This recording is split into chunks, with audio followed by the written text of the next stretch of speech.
வாரத்தில் 2 அல்லது 3 தடவையாவது எனக்கு சாப்பாட்டில் ரசம் சேர்த்து சாப்பிடணும், இல்லைன்னா என்னவோ ஒன்று குறையுதே அப்படிங்கிற மாதிரியே இருக்கும். பழுத்த தக்காளி நிறைய இருந்ததுனால சரி தக்காளி ரசம் பண்ணலாமேன்னு தக்காளியை கட் பண்ணி போட்டுட்டு அதில் ஒரு 2 கப்பு சுடு தண்ணியை ஊற்றி வச்சுட்டேன்.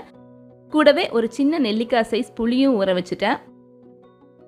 10 நிமிஷம் கழித்து புளியையும் தக்காளியும் நல்லா கரைச்சி விட்டுட்டு அதுலேயே உப்பு, மஞ்சத்தூள், இன்னும் கொஞ்சம் எக்ஸ்ட்ராவாக தண்ணி எல்லாம் சேர்த்துட்டேன்.